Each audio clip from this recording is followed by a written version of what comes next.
ഹിദായത്താകുന്ന അള്ളാഹുവിനെ ഇഷ്ടപ്പെട്ട് ജീവിക്കുന്ന ഒരു മുഅ്മിനായി തീരുക എന്നതാണ് ഈ ലോകത്തെ ഏറ്റവും വലിയ ഒന്നാമത്തെ ഭാഗ്യമെന്ന് വിശേഷിപ്പിക്കപ്പെടുന്നത്. ആ ഭാഗ്യം നേടാതെ പോയ എത്രയോ മനുഷ്യർ പ്രമുഖരുണ്ട് ചരിത്രത്തിൽ. മഹാനായ ഇബ്രാഹിം നബി അലൈഹിസ്സലാത്തു വസ്സലാമിന്റെ ബാപ്പയുടെ കാര്യം മാത്രം ഒന്നെടുത്ത് വായിച്ചു നോക്ക് നിങ്ങൾ. വാപ്പയുടെ പ്രിയപ്പെട്ട മകനായ ഇബ്രാഹിം നബി അലൈഹിസ്സലാത്തു വസ്സലാം അള്ളാഹുവിന്റെ ഖലീൽ, ചങ്ങാതിയായി കൂട്ടുകാരനായി വിശേഷിപ്പിക്കപ്പെടുക.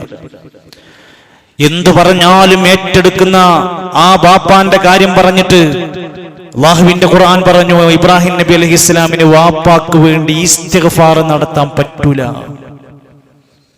മാ കാന ലിന്നബിയ്യി വല്ലദീന ആമനൂ അൻ യസ്തഗ്ഫിറൂ ലിൽ മുശ്രികീൻ. സൂറത്തു തൗബയിലെ 113-ാമത്തെ ആയത്ത്. ഒരു നബിക്കും ഒരു മുഅ്മിനിനും പറ്റൂല മുഅ്മിനല്ലാത്ത മുശ്രിക്കായ മനുഷ്യന്മാർക്ക് വേണ്ടി ഇസ്തിഗ്ഫാർ നടത്തുക. ശിർക്ക് ചെയ്ത് ജീവിതത്തിൽ അങ്ങനെ തന്നെ മരിച്ചു പോകുമ്പോൾ ഉണ്ടാകുന്ന സങ്കടം എന്താന്ന് വായിക്കണം നമ്മൾ. ഇബ്രാഹിം നബിന്റെ വാപ്പാക്ക് വേണ്ടി ഒരിക്കലും അത് പറ്റൂല എന്ന് പറയുന്ന ആയത്ത് വിശദീകരിക്കുമ്പോ പറഞ്ഞു, വലൗ കാന ഉലി ഖുർബാ, വളരെ അടുത്ത ബന്ധുക്കളാണെങ്കിൽ പോലും അത് പറ്റൂല. മിൻ ബഅദി മാ തബയ്യന ലഹും അന്നഹും അസ്ഹാബുൽ ജഹീം, അവർ നരകക്കാരാണെന്ന് വ്യക്തമാക്കിയതിനു ശേഷം പിന്നെന്തിനാ ഇസ്തിഗ്ഫാർ നടത്താൻ പോണത്? ഭയപ്പെടണം. നമ്മുടെ വീട്ടിൽ നമ്മുടെ ബാപ്പ, നമ്മുടെ ഉമ്മ, ഭാര്യ, മക്കൾ, കുടുംബക്കാര് ശിർക്കിന്റെ ഏതെങ്കിലും ഇനങ്ങളിൽപ്പെട്ട് ശിർക്ക് ചെയ്തുകൊണ്ട് മരിച്ചു പോകുമ്പോ പേടിക്കേണ്ടത് ഈ ഗൗരവത്തെയാണ്. എന്നിട്ട് അല്ലാഹുവിന്റെ ഖുർആൻ പറഞ്ഞു, വമാ കാന ഇസ്തിഗ്ഫാറു ഇബ്രാഹീമ ലിഅബീഹി, ഇബ്രാഹിം നബി അലൈഹിസ്സലാമിന് തന്റെ വാപ്പാക്ക് വേണ്ടി ഇസ്തിഗ്ഫാർ നടത്തിയാലും അതുകൊണ്ട് ഫലമല്ല, കാര്യമല്ല, അത് ചെയ്യാനും പറ്റൂലായിരുന്നു. പറ്റില്ല എന്ന് ബോധ്യപ്പെടുത്തിയപ്പോൾ തബറഅ മിൻഹു, ഇബ്രാഹിം നബിയും ആ വാക്ക് പിൻവലിച്ചിട്ടുണ്ട്. ഇന്ന ഇബ്രാഹിമ ലഅവ്വാഹുൻ ഹലീം, ഇബ്രാഹിം നബി വിനയുള്ള ആളാണ്, വിവേകമുള്ള ആളാണ്, സഹനശീലനാണ്. ആലോചിക്കണം, സ്വന്തം ബാപ്പാക്ക് വേണ്ടി അല്ലാഹുവേ എന്റെ ഉപ്പാക്ക് വേണ്ടി ഒന്ന് പുറത്തു കൊടുക്കണേ എന്ന് പ്രാർത്ഥിക്കാൻ പറ്റാതെ പോകുന്ന അവസ്ഥ ചിന്തിച്ചു നോക്ക്. ഈ ഒരു വല്ലാത്ത വിഷമത്തെയും പ്രയാസത്തെയുമാണ് അമ്പിയാക്കന്മാരിൽ പലർക്കും കിട്ടിയത്. മഹാനായ ലൂത്ത് നബി അലൈഹിസ്സലാമിന്റെ ഭാര്യ, നൂഹ് നബി അലൈഹിസ്സലാമിന്റെ ഭാര്യനെ പറ്റി പറഞ്ഞത് അവർ നരകാവകാശികളാണ്. ആരാ? നല്ല രണ്ട് ഭർത്താക്കന്മാര്, ഈമാൻ ശരിക്ക് ജീവിതത്തിൽ കൊണ്ടുവന്നവര്. പ്രിയപ്പെട്ടവരെ, നമ്മൾ പള്ളി പോകണോ, നിസ്കരിക്കണോ, ദഅവത്ത് നടത്തുന്നു, സ്വതക്ക ചെയ്യുന്നു, നമ്മുടെ ഭാര്യയോ നമ്മുടെ മക്കളോ? ലൂത്ത് നബിയെയും നൂഹ് നബിന്റെയും ഭാര്യമാരെ പറ്റി പറഞ്ഞപ്പോ ഖുർആൻ പറഞ്ഞ വാക്ക്, വഖീല ദുഖുലന്നാറ മഅദ്ദാഖിലീൻ, നരകത്തിൽ നിന്നരായി പ്രവേശിക്കാൻ ഈ രണ്ടാളോടും പറയും. ഹിദായത്ത് കിട്ടിയിട്ടില്ല, ഹിദായത്തിന്റെ ഭാഗ്യം കിട്ടിയിട്ടില്ല. മഹാനായ നൂഹ് നബി അലൈഹിസ്സലാത്തു വസ്സലാമിന്റെ പ്രിയപ്പെട്ട മോന് പ്രളയം വരുന്നതിന്റെ മുമ്പ് വാപ്പ ചെന്നിട്ട് പറയുന്നുണ്ട്, പൊന്നുമോനെ, ഒരു വലിയ പ്രളയം ഇവിടെ വരാൻ പോവുകയാണ്. അത് വഹീന്റെ അടിസ്ഥാനത്തിൽ കിട്ടിയതാ. മോൻ വാപ്പാന്റെ കൂടെ, മുഅ്മിനീങ്ങളുടെ കൂടെ ഈ കപ്പലിലേക്ക് കയറി വാ, രക്ഷപ്പെടാൻ വാ എന്ന് വിളിക്കുന്നുണ്ട്. ഈ സമയത്ത് മകൻ എന്താ പറയുന്നത്? മകൻ പറയാണ്, യാ ബുനയ്യർകബ് മഅനാ വലാ തകും മഅൽ കാഫിരീൻ, മോനെ നീ കാഫിരീങ്ങളിൽ പെടല്ലേ, കപ്പലിൽ കയറി രക്ഷപ്പെടാൻ വായു എന്ന് വിളിച്ചപ്പോൾ മകൻ പറഞ്ഞു, ബാപ്പാ നിങ്ങൾക്ക് പോകാം, നിങ്ങളുടെ മതവുമായി പോകാം, നിങ്ങളുടെ ഇസ്ലാമുമായി നിങ്ങൾക്ക് പോകാം, ഞാൻ ഒരിക്കലും നിങ്ങളുടെ കപ്പലിലേക്കില്ല, ഞാൻ വേറെ എന്തെങ്കിലും കാണിച്ച് രക്ഷപ്പെട്ടോളാം. പ്രിയപ്പെട്ട വാപ്പമാരെ, നമ്മുടെ മക്കളൊക്കെ എന്തു പറഞ്ഞായിരിക്കും, എങ്ങനെയായിരിക്കും നമ്മളോട് പെരുമാറിക്കൊണ്ടിരിക്കുന്നത്? ഒരു കൗൺസിലിംഗ് ആവശ്യാർത്ഥം ഒരു മകനുമായി സംസാരിക്കുന്ന ഘട്ടത്തിൽ ബാപ്പയും ഉമ്മയും ഒരുപാട് നേരം ഇരുന്ന് കരഞ്ഞ് വിഷമത്തോടെ മകന്റെ പ്രത്യാഘാതങ്ങൾ, അവൻ കാണിക്കുന്ന ക്രൂരതകളെല്ലാം പറഞ്ഞു. വെറും 16 വയസ്സുള്ള ഒരു മകന്റെ കാര്യത്തിൽ അവസാനം വാപ്പ പറയാണ്, ഞാൻ എന്റെ മകന് വേണ്ടി സ്കൂട്ടി കൊടുക്കും, ഞാൻ എന്റെ മകന് വേണ്ടി ബൈക്കിൽ പോകാനുള്ള എണ്ണ അടിച്ചു കൊടുക്കാറുണ്ട്, സ്നേഹം കൊണ്ടല്ല, ആ പോണ പോക്കിലെങ്കിലും അവനൊന്ന് തീർന്നു കിട്ടിയെങ്കിൽ എന്ന് ഞങ്ങൾ ഒരുപാട് രാത്രികൾ കൊതിച്ചുപോയി. ഇത് വെറും വാർത്തകളല്ല, പച്ചയായി കേരളത്തിൽ ചില വാപ്പമാർ അനുഭവിക്കുന്ന പ്രയാസമാണ് അയാൾ തുറന്നു പറഞ്ഞു. സഹോദരങ്ങളെ, നൂഹ് നബി അലൈഹിസ്സലാമിന്റെ മകനെ വിളിച്ചിട്ട് എത്രയോ നേരം ബാപ്പ ഇരുന്ന് സങ്കടത്തോടെ പറഞ്ഞ് കപ്പൽ കയറിയിട്ടും ഒരുപാട് സങ്കടത്തോടെ അള്ളാഹിനോട് പറയുന്നുണ്ട്, അല്ലാഹുവേ ഇന്ന ബിനി മിൻ അഹ്ലി, എന്റെ മോനൊന്ന് രക്ഷിക്കണം, എന്റെ മോൻ എന്റെ കുടുംബാണ്, നൂഹ് നബിയോട് പറയാണ്, നിങ്ങളുടെ മോനെ നിങ്ങളുടെ കുടുംബമല്ല. സ്വന്തം ചോരയായിട്ട് പറയാണ്, നിങ്ങളുടെ കുടുംബമല്ല. അവന് വേണ്ടി ഇനി പറയണ്ട, അവന് വേണ്ടി ഇനി ചോദിക്കണ്ട. സഹോദരങ്ങളെ, മഹാനായ നബി കരീം സല്ലല്ലാഹു അലൈഹി വസല്ലമയുടെ പ്രിയപ്പെട്ട ഏറ്റവും സംരക്ഷണം നൽകിയ വാപ്പയുടെയും ഉമ്മയുടെയും കൈകളിൽ നിന്ന് യതീമായി വളർന്ന ആ പൊന്നുമോൻ അന്ന് പിന്നീട് ജീവിച്ചത് അബൂ ത്വാലിബിന്റെ സംരക്ഷണത്തിലായിരുന്നു. അബൂ ത്വാലിബ് മരിക്കാൻ കിടക്കുന്ന സമയത്ത് നബി തങ്ങൾ ചെല്ലുന്നുണ്ട്. അടുത്തേക്ക് ഓടിയെത്തിയിട്ട് തന്റെ പ്രിയപ്പെട്ട കുടുംബത്തിലുള്ള തന്റെ കാരണവരുടെ അടുക്കിലേക്ക് വന്നിട്ട് ചെന്നിട്ട് എന്താ പറയാനുള്ളത്? യാ അമ്മി ഖുലൂ ലാ ഇലാഹ ഇല്ലല്ലാഹ്. നിങ്ങളൊക്കെ ഉത്തരവാദിത്താണ്. ഒരു മനുഷ്യൻ മരിക്കുന്നതിന് മുമ്പ് അയാൾ ലാ ഇലാഹ ഇല്ലല്ലാഹിലേക്ക് വരണം. ഒരു മനുഷ്യൻ ജീവിതകാലത്ത് അയാൾക്ക് ലാ ഇലാഹ ഇല്ലല്ലാഹ് പറഞ്ഞു കൊടുക്കണം. ആ മനുഷ്യനെ സത്യത്തിലേക്ക് ക്ഷണിക്കണം. അതിനേക്കാൾ വലിയ ജീവകാരുണ്യ പ്രവർത്തനം ഇല്ല. അതാണ് ഏറ്റവും വലിയ ചാരിറ്റി. അത് പറയാൻ മടിക്കരുത്. ആ പിതൃവ്യന്റെ അടുത്ത് ചെന്നിട്ട് പറയാണ്, നിങ്ങൾ ഈ സമയത്തെങ്കിലും ഒന്ന് ലാ ഇലാഹ ഇല്ലല്ലാഹ് പറയൂ. അപ്പോൾ ഉടനടി പിന്നിലിരുന്നു കൊണ്ട് അബൂജഹൽ തിരിച്ചു ചോദിക്കുന്ന ചോദ്യമുണ്ട്, അല്ല, നിങ്ങൾ ഇതുവരെയും പറഞ്ഞിരുന്നത് ഈ നാട്ടിലത്തെ കാരണവന്മാരും ഭൂരിപക്ഷമൊക്കെ സ്വീകരിക്കുന്നത് ഇപ്പോൾ വേണ്ടാന്ന് വെക്കുകയാണോ അബൂ ത്വാലിബേ? ഈ മുഹമ്മദിന്റെ വാക്ക് കേട്ടിട്ട് വേണ്ടാത്തതൊന്നും ചെയ്തു പോകണ്ട, താങ്കൾ ഇസ്ലാമിലേക്ക് ഒരിക്കലും ഇപ്പൊ പോകണ്ട. മരിക്കാൻ സമയത്തും അന്നത്തെ ആ വലിയ ശത്രുക്കൾ, ഇസ്ലാമിന്റെ വിരോധികൾ പറഞ്ഞ് അദ്ദേഹത്തെ പേടിപ്പിച്ചു. ഒരു വാക്ക് പറയാൻ കഴിഞ്ഞില്ല. അവസാനം മരിച്ചു. ചരിത്രത്തിൽ അള്ളാഹുവിന്റെ പ്രവാചകൻ നബി കരീം സല്ലല്ലാഹു അലൈഹി വസല്ലം കരഞ്ഞ അധ്യായങ്ങളുടെ കൂട്ടത്തിൽ സുപ്രധാനമായ ഒരു കരച്ചിലായിരുന്നു അബൂ ത്വാലിബിന്റെ മരണം. അബൂ ത്വാലിബിന്റെ മരണം കഴിഞ്ഞപ്പോൾ നബി തങ്ങളെ സമാധാനിപ്പിക്കാൻ അള്ളാന്റെ ഖുർആനിൽ ആയത്തിറങ്ങി. ജിബ്രീൽ വന്നു. എന്നിട്ട് അല്ലാഹുവിന്റെ ഖുർആനിൽ ആയത്തിറങ്ങുകയാണ്. സൂറത്തുൽ ഖസസിന്റെ 56-ാമത്തെ ആയത്ത്, ഇന്നക ലാ തഹ്ദീ മൻ അഹ്ബബ്ത വലാകിൻ അല്ലാഹ യഹ്ദീ മൻ യശാ. നബിയേ, നിങ്ങൾ സ്നേഹിക്കുന്ന, നിങ്ങൾ ഇഷ്ടപ്പെടുന്ന പ്രിയപ്പെട്ടവരെ സത്യമാർഗത്തിലേക്ക്, നന്മയിലേക്ക് വലിച്ചു കൊണ്ടുവരാൻ നിങ്ങളെ കൊണ്ട് കഴിയൂല. ക്ഷണിക്കാം, പറഞ്ഞു കൊടുക്കാം, അവർ ഹിദായത്തിലേക്ക് എത്തുക എന്നത് നിങ്ങൾ ആഗ്രഹിക്കുന്ന പോലെ നടക്കൂല. അല്ലാഹു ഉദ്ദേശിക്കുന്നവർക്കേ അല്ലാഹു ഹിദായത്ത് കൊടുക്കൂ. വഹുവ അഅലമു ബിൽ മുഹ്തദീൻ. ഏറ്റവും സന്മാർഗത്തിന് അർഹരായവർ അല്ലാഹുക്ക് അറിയുന്നതാണ്. പ്രിയപ്പെട്ടവരെ, നമുക്ക് നമ്മുടെ കുടുംബത്തോട്, അയൽവാസികളോട്, നാട്ടുകാരോട്, കച്ചവടക്കാരോട്, നമ്മുടെ ഷോപ്പിന്റെ അപ്പുറത്തിപ്പുറത്തുള്ള മനുഷ്യരോട് നമുക്ക് പറയാനേ പറ്റൂ. പറഞ്ഞു കൊടുക്കലാണ് നമ്മളെ പണി. അതിൽ ഒരിക്കലും വീഴ്ചയില്ല. അയാൾക്ക് ഇഷ്ടപ്പെട്ടാലും ഇഷ്ടപ്പെട്ടില്ലെങ്കിലും, അയാൾ മിണ്ടിയാലും മിണ്ടിയില്ലെങ്കിലും, അയാൾ നമ്മളോട് പുച്ഛിച്ചാലും പരിഹസിച്ചാലും നമ്മുടെ പണി പറഞ്ഞു കൊടുക്കലാണ്. ലോകചരിത്രം ഇത് പഠിപ്പിക്കുകയാണ്. അവസാനം നരകക്കാരായി മാറുന്ന മനുഷ്യരാരാ? ഹിദായത്ത് കിട്ടാത്തവരാണ്. അവിടെ എത്തിക്കഴിഞ്ഞാൽ വഹും യസ്തരിഹൂൻ, അലമുറയിട്ട് ശബ്ദമിട്ട് അവർ കരയും. നമ്മൾ കരയേണ്ടത് ദുനിയാവിലാണ്. നമ്മൾ പടച്ചവനോട് പൊട്ടിക്കരേണ്ടത് ദുനിയാവിലാണ്. എന്നാൽ നരകത്തിന്റെ മുമ്പിൽ ഒരു കാര്യവുമില്ലാതെ വെറുതെ അവരിങ്ങനെ കരഞ്ഞുകൊണ്ടിരിക്കും, ആർത്തട്ടഹസിക്കും. റബ്ബനാ അഖ്രിജ്നാ നഅമൽ സാലിഹാ. പടച്ചോനെ, ഞങ്ങളെ ഈ തീക്കട്ടയിൽ നിന്ന്, ഈ തീക്കുണ്ടാരത്തിൽ നിന്ന്, നരകത്തിന്റെ വിറകിൽ നിന്ന് ഒന്ന് പുറത്തേക്ക് ഞങ്ങളെ മാറ്റി തന്നാൽ നഅമൽ സാലിഹാ, ഇനി മുതൽ ഞങ്ങൾ നല്ല പ്രവർത്തനങ്ങൾ ചെയ്തോളാം. ഇനി ഞങ്ങൾ നന്നാകാം. ഇനി ഞങ്ങൾ ഒരിക്കലും വേണ്ട തരങ്ങൾക്ക് പോകൂല. ഇനി ഞങ്ങൾ ഒരിക്കലും ഒരു മോശപ്പെട്ട മനുഷ്യനാകൂല. ഇനി ഞങ്ങൾ ഒരു നല്ല മനുഷ്യനായി മാറിക്കോളാം.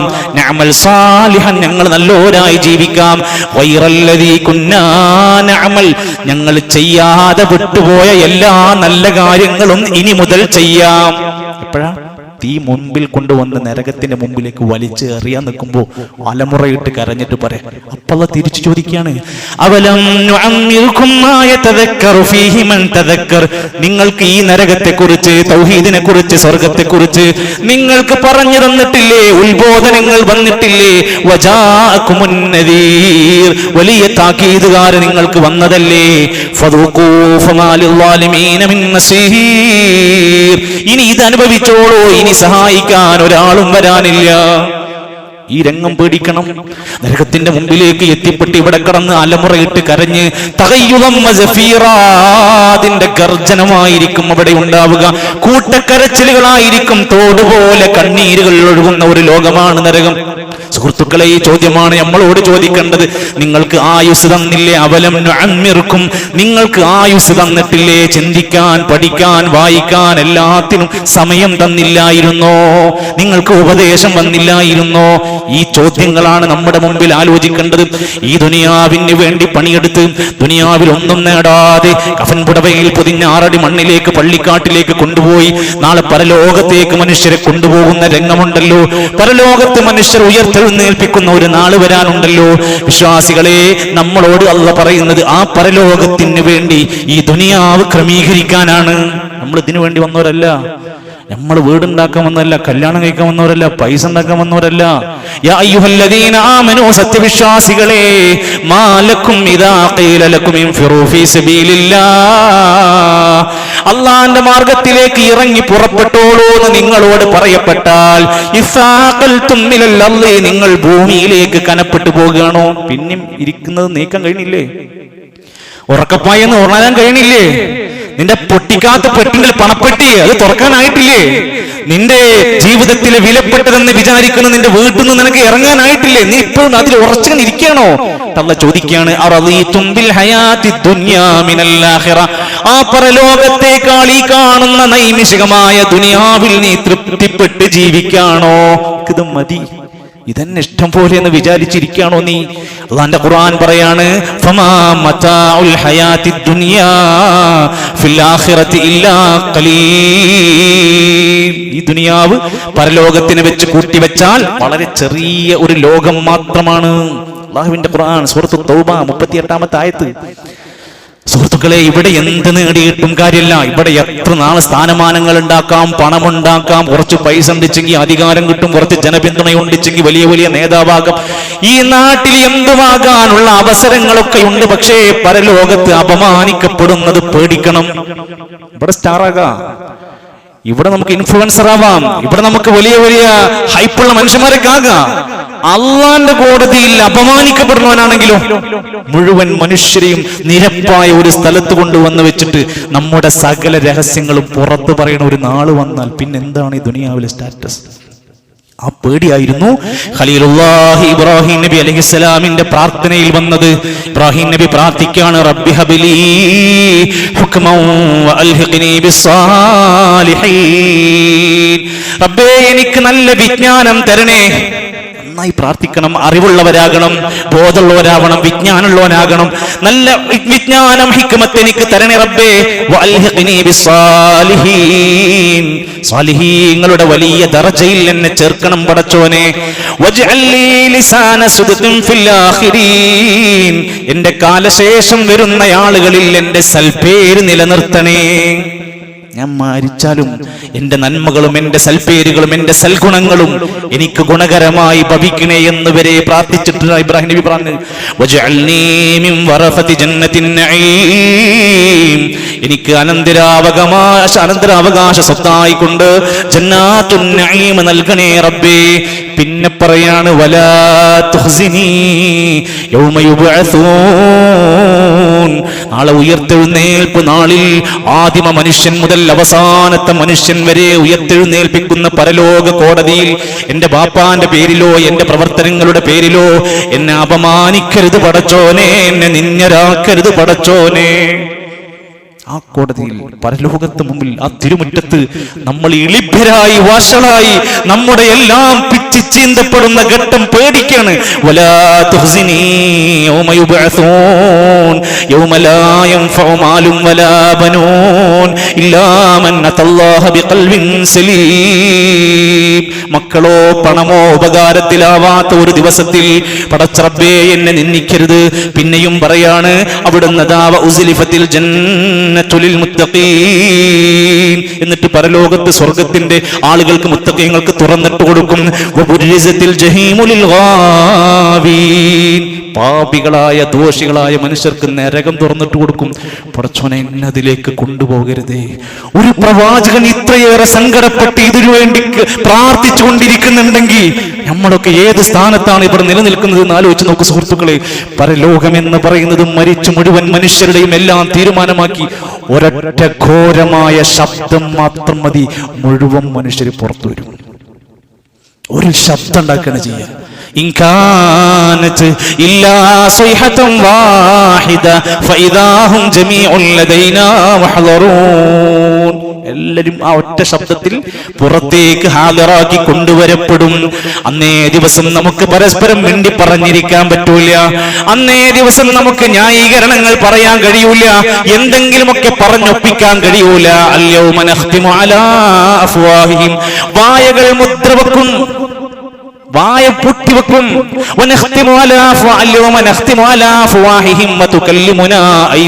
നമ്മുടെ കൈ സംസാരിക്കും, ചെയ്തത് മുഴുവൻ നമ്മുടെ കൈകൾ സംസാരിക്കും.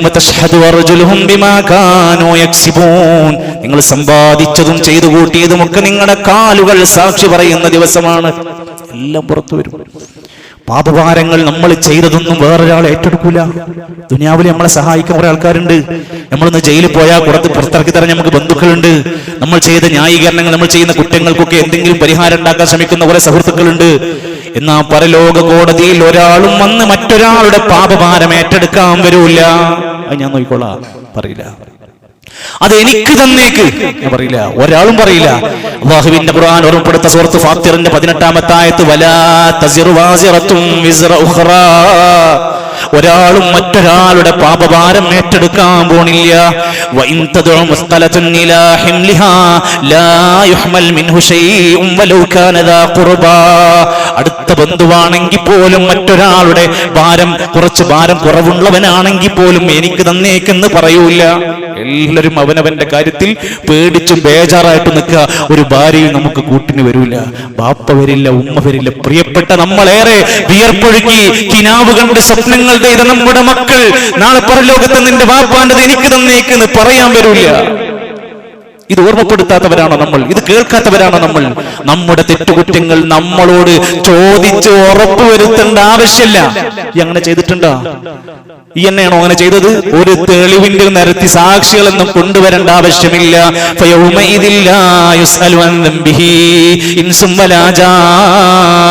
ജിന്ന് വർഗത്തോട്, ഇൻസ് വർഗത്തോട് അവർ ചെയ്ത പാപത്തെ കുറിച്ച് ചോദ്യം ചെയ്യപ്പെടേണ്ടതില്ല. നീ ചോദിച്ച് തെളിവൊന്നും നിർത്തിക്കൊണ്ടേണ്ട ആവശ്യമില്ല. അല്ലാതെ തന്നെ എല്ലാം ക്ലിയർ ആണ്. അവിടെ വരുന്ന മനുഷ്യന്മാർ ചെയ്ത പാപങ്ങളെല്ലാം അതിന്റെ അടയാളങ്ങളോടെയാ വരിക. മോഷ്ടാക്കൾ മോഷ്ടിച്ച സ്വത്തായിട്ടാ വരിക. ഭാര്യയോട് അനീതി കാണിച്ചവൻ ഒരു വശത്തേക്ക് ചെരിഞ്ഞിട്ടാ വരിക. രക്തക്കറകളുമായിട്ട് ശുഹദാക്കന്മാർ വരും. ഓരോരുത്തരുടെയും കാര്യങ്ങളും പ്രവർത്തനങ്ങളും അടയാളങ്ങളായിട്ട് വരിക. യുറഫുൽ മുജ്രിമൂന ബിസീമാഹും ഫയൂഖദു ബിന്നവാസി വൽ അഖ്ദാം. പാപികളായ മനുഷ്യരാണെങ്കിൽ അവരുടെ ശരീരത്തിലും മുഖത്തും പലയിടത്തുമായി അടയാളങ്ങൾ ഉണ്ടാകും, തിരിച്ചറിയാനുള്ള അടയാളം ഉണ്ടാകും. എന്നിട്ട് അവരുടെ നെടുന്തലക്ക് പിടിക്കും, അവരുടെ കാലടികൾ കൂട്ടിപ്പിടിക്കപ്പെടുന്നതായിരിക്കും. എന്നിട്ടാണ് നരകത്തിലേക്ക് വലിച്ചെറിയുക. പ്രിയപ്പെട്ടവരെ, അതുകൊണ്ട് മനുഷ്യർ അവരുടെ ജീവിതത്തിന്റെ ഈ ദുനിയാവിലെ ആയുസ് എന്നത് പരലോകത്ത് നിന്ദ്യരാകാതിരിക്കാൻ, അല്ലാഹുവിന്റെ മുമ്പിൽ നരകത്തിന്റെ മുമ്പിൽ പോയി പേടിച്ച് കരയാതിരിക്കാൻ ഈ രാത്രികളെ ദുനിയാവിന്റെ ആയുസ്സിനെ നന്നായി ഉപയോഗപ്പെടുത്തുക. രാത്രികാലങ്ങളിൽ കൂടുതലായ ഇബാദത്തുകളിലേക്ക് വരിക. നരകത്തിന്റെ ശിക്ഷയെക്കുറിച്ച് ഭയപ്പെട്ടുകൊണ്ട് അല്ലാഹുവിലേക്ക് പൊട്ടിക്കരയാനുള്ള സമയം കണ്ടെത്തുക.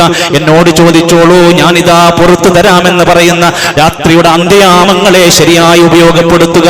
തതജാഫാ ജുനൂബുഹും അനിൽ മലാജിഇ യദ്ഊന റബ്ബഹും ഖൗഫൻ വതമആ. രാത്രി പുതപ്പിന്റെ ഉള്ളിൽ നിന്ന് പുറത്തു വരും. എത്ര തണുപ്പുണ്ടെങ്കിലും എണീക്കാത്തവരൊക്കെ എണീക്കും ഈ ബോധം വന്നാൽ. എന്നിട്ട് എന്നിട്ട് ഇരുന്ന് പടച്ചോനോട് പ്രാർത്ഥിച്ചു കൊണ്ടിരിക്കും. ഖൗഫൻ, പേടിയോടെ, പടച്ചോനെ ഈ നരകം ഇത് കിട്ടരുത് എന്ന് വിചാരിച്ച്. വതമഅൻ, പടച്ചോനെ സ്വർഗമാകുന്ന എന്റെ സ്വപ്നം എനിക്ക് നഷ്ടമാകരുത് എന്ന മോഹത്തോടെ അന്ത്യയാമങ്ങളിൽ എഴുന്നേറ്റ് അല്ലാഹുവിലേക്ക് വിനയപ്പെട്ട് ആരും അറിയാതെ എല്ലാ മനുഷ്യരും കൂർക്കം വലിച്ച് കിടന്നുറങ്ങുമ്പോ ഈ ബോധം തലക്ക് കയറിയവൻ എഴുന്നേറ്റ് റബ്ബിലേക്ക് ഉളൂ ചെയ്ത് സുജൂദിൽ കിടക്കാൻ തുടങ്ങിയാൽ അവൻ നന്നാകുന്നതിന്റെ അടയാളമാണ്. അവൻ ശരിയായി തുടങ്ങി എന്നതിന്റെ അടയാളമാണ്. അല്ലാഹുവിന്റെ ഖുർആൻ പറയാണ്, ചില മനുഷ്യരുണ്ട് അവർക്ക് സ്വർഗം കൊടുക്കും. ഇന്നഹും കാനൂ ഖബല ദാലിക മുഹ്സിനീൻ, ജീവിതകാലത്ത് ഒരുപാട് നന്മ ചെയ്തവരാണ്. കാനൂ ഖലീലം മിനൽ ലൈലി മാ യഹ്ജഊൻ, രാത്രിയിൽ വളരെ കുറച്ചേ അവർ ഉറങ്ങാറുള്ളൂ. വബിൽ അസ്ഹാരി ഹും യസ്തഗ്ഫിറൂൻ, അത്താഴ സമയങ്ങളിൽ ഇസ്തിഗ്ഫാർ അധികരിപ്പിക്കുമായിരുന്നു. അവർക്ക് ദുനിയാവല്ല ചോദിക്കാനുള്ളത്, പടച്ചോനെ എനിക്ക് പുറത്തു തരണേ എന്ന വാക്കവർ അധികരിപ്പിക്കുമായിരുന്നു. നമ്മുടെ ജീവിതത്തിൽ എന്ത് ഖൈർ വേണോ, ബർക്കത്ത് വേണോ, മഴ വേണോ, സമ്പത്ത് വേണോ, സന്താനം വേണോ, ഇസ്തിഗ്ഫാർ, അതിനോളം മികച്ചു നിൽക്കുന്ന ഒരു വാതിൽ വേറെയില്ല. മുഅ്മിനീങ്ങളുടെ മഹത്തായ വലിയ അടയാളങ്ങൾ പറയുന്നുണ്ട് സൂറത്ത് ആലി ഇംറാനിന്റെ 16-17 ആയത്തിൽ. അല്ലദീന യഖൂലൂന, അവർ പ്രാർത്ഥിക്കുമത്രേ, റബ്ബനാ ഇന്നനാ ആമന്നാ ഫഗ്ഫിർ ലനാ ദുനൂബനാ വഖിനാ അദാബന്നാർ, പടച്ചോനെ ഞങ്ങൾ ഇതാ വിശ്വസിച്ചവരാണ്, ഞങ്ങൾക്കെല്ലാം പുറത്തു തരണേ, നരകത്തിൽ നിന്ന് ഞങ്ങളെ രക്ഷപ്പെടുത്തുകയും ചെയ്യണേ. പ്രാർത്ഥിക്കേണ്ടത് അവർ പ്രാർത്ഥിക്കും. 5 പ്രധാനപ്പെട്ട ഗുണങ്ങൾ അവർ ജീവിതത്തിൽ പാലിക്കും. പ്രിയപ്പെട്ട മുഅ്മിനീങ്ങളെ, നമുക്കുണ്ടോന്ന് വായിക്കണം. അസ്വാബിരീൻ, ജീവിതത്തിന്റെ എല്ലാ പ്രയാസങ്ങളിലും വിഷമങ്ങളിലും ദുഃഖങ്ങളിലും രോഗങ്ങളിലും സങ്കടങ്ങളിലും ബേജാറിലും എല്ലാം ഉണ്ടാകുമ്പോഴും ക്ഷമിക്കുന്നവരാണോ നമ്മൾ? വസ്വാദിഖീൻ, സത്യസന്ധത പാലിക്കുന്നവരാണ് വിശ്വാസികൾ. വൽഖാനിതീൻ, ഭയഭക്തന്മാരായി ഭക്തിയിലായി ജീവിക്കുന്നവരാണ് ഈ വിശ്വാസികൾ. വൽമുൻഫിഖീൻ, കൊടുത്താലും മതിവരാത്ത എത്ര വേണമെങ്കിലും തന്നാൽ കഴിയുന്നത് പോലെ അല്ലാഹുവിന് ഇഷ്ടപ്പെട്ട മാർഗത്തിൽ പണം ചെലവഴിക്കുന്നവരാണ്. വൽമുസ്തഗ്ഫിരീന ബിൽ അസ്ഹാർ, അന്ത്യയാമങ്ങളിൽ എഴുന്നേറ്റ് റബ്ബിലേക്ക് ഇസ്തിഗ്ഫാർ ചെയ്ത് അങ്ങനെ അല്ലാഹുവിലേക്ക് അടുക്കാൻ ശ്രമിക്കുന്ന 5 ഗുണങ്ങളുള്ളവരാണ് മുഅ്മിനീങ്ങൾ. നമ്മളെയാണ്, ഞാൻ ആദ്യം എന്നെയാണ്, തുടർന്ന് നമ്മളെയാണ്. ഞാൻ എവിടെയാണ്? എന്റെ സ്ഥാനം ഏതാണ്? നാളെ പരലോകത്തെ കോടതിയിൽ അള്ളാന്റെ മുമ്പിൽ നിന്ദരായി കാലുകൾ കൂട്ടിക്കെട്ടി കൈകാലുകൾ കൂട്ടിക്കെട്ടി നരകത്തിലേക്ക് ഹമീം എന്ന തിളച്ച വെള്ളത്തിലൂടെ വലിച്ചെറിയുന്ന ഒരാളായി ഞാനും നിങ്ങളും മാറുമോ എന്ന ഭയത്തോടെ പടച്ച റബ്ബിലേക്കൊന്ന് മടങ്ങണം. പരലോകമാണെന്ന സത്യം തിരിച്ചറിയണം. ആരൊക്കെ പരിഹസിച്ചാലും നമ്മൾ അള്ളാഹുവിൽ അചഞ്ചലമായി വിശ്വസിക്കുന്ന പരലോകബോധമുള്ളവരാകണം. അള്ളാഹുവിന്റെ നരകത്തിൽ നിന്ന് നമുക്ക് രക്ഷപ്പെടണം. സ്വർഗത്തിന്റെ കവാടങ്ങൾ തുറന്ന് നമുക്ക് അവിടേക്കാണ് നമുക്ക് എത്തേണ്ടത് എന്ന ലക്ഷ്യം നമ്മൾ മറക്കാതെ ജീവിക്കണം.